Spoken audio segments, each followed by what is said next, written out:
The mind-body problem is a philosophical problem concerning the relationship between the human mind and body, although it can also concern animal minds, if any, and animal bodies. It is distinct from the question how mind and body can causally interact, since that question presupposes an interactionist account of mind-body relations. This question arises when mind and body are considered as distinct, based on the premise that the mind and the body are fundamentally different in nature.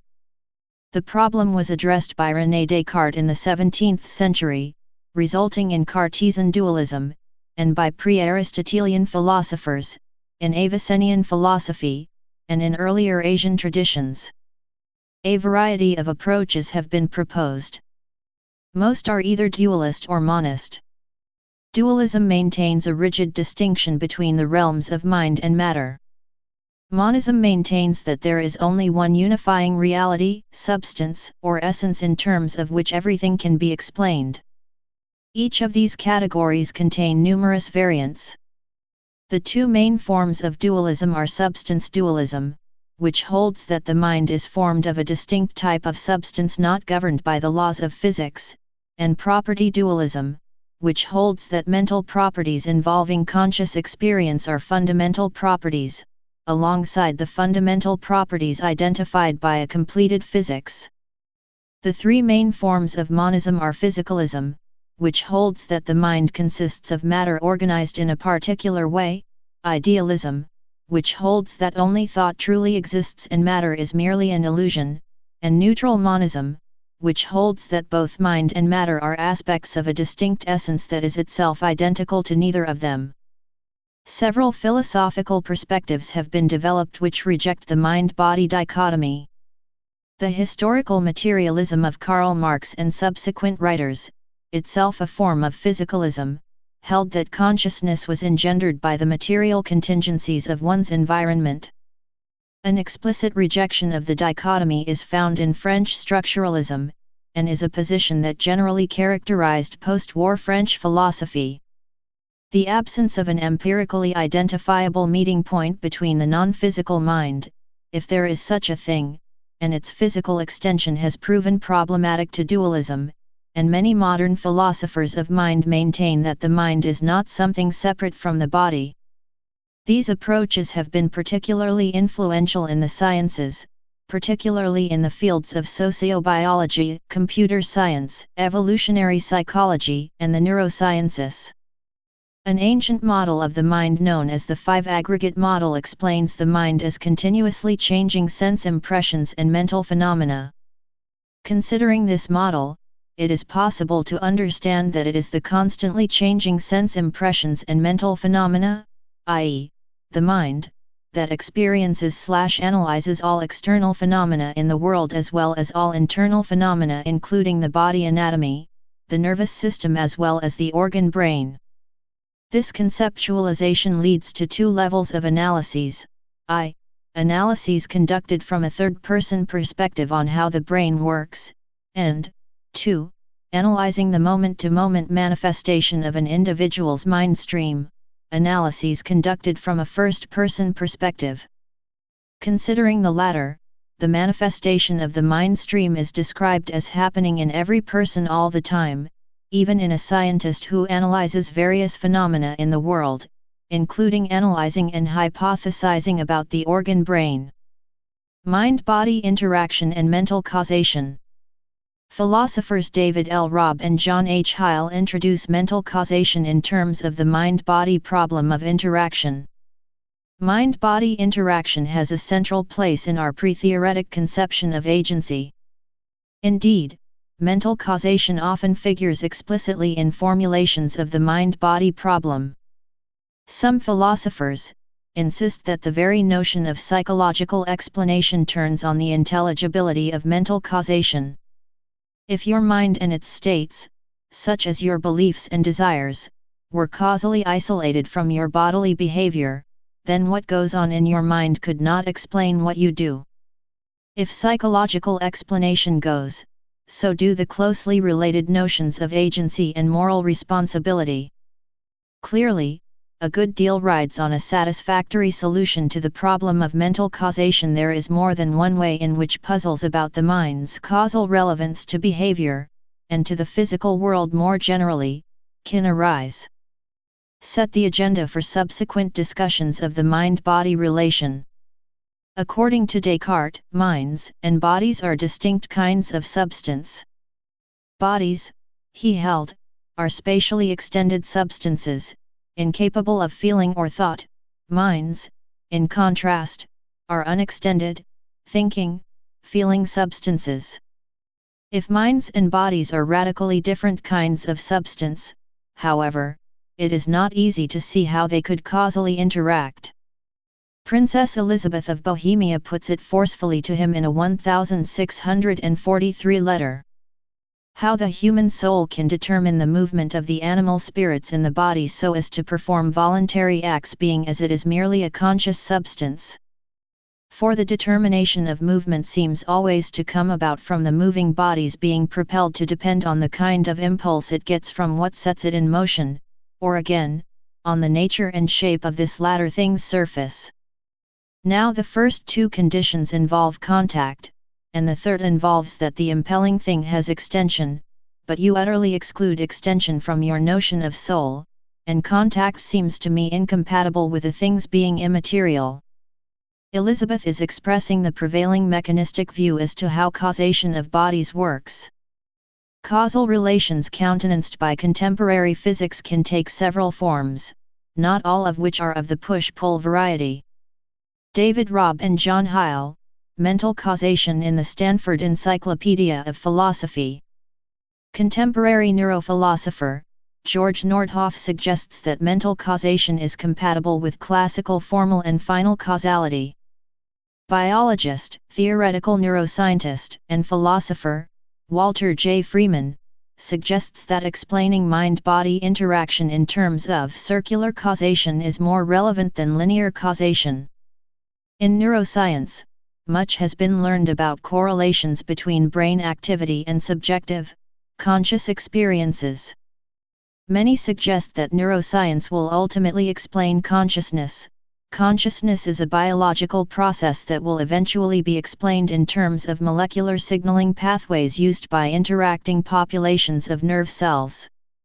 However, this view has been criticized because consciousness has yet to be shown to be a process, and the hard problem of relating consciousness directly to brain activity remains elusive.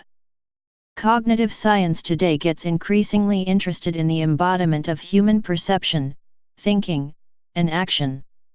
Abstract information processing models are no longer accepted as satisfactory accounts of the human mind.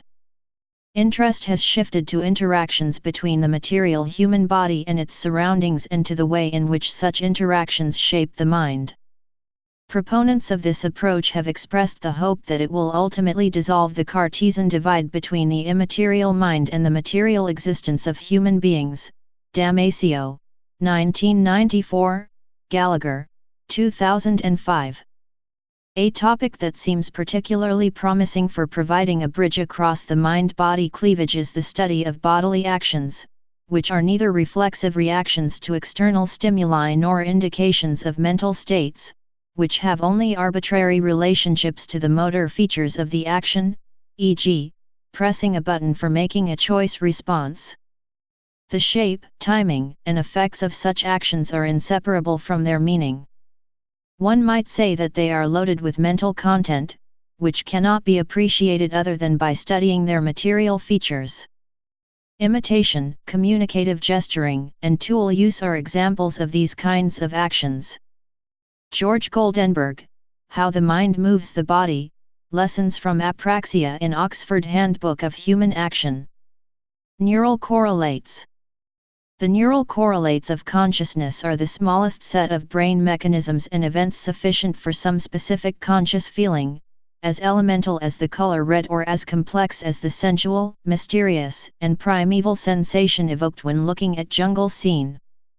Neuroscientists use empirical approaches to discover neural correlates of subjective phenomena. Neurobiology and neurophilosophy.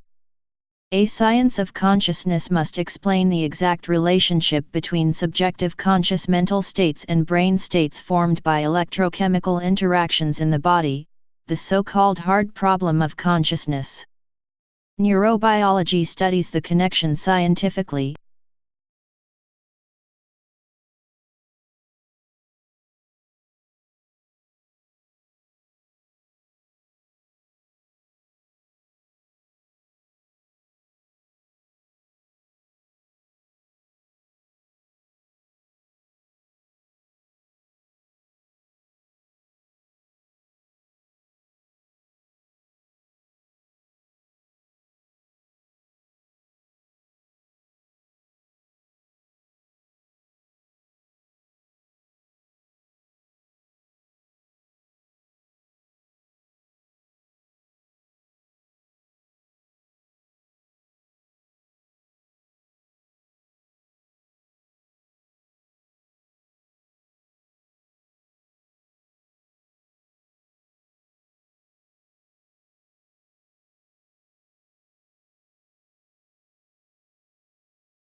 Please subscribe and thanks for watching.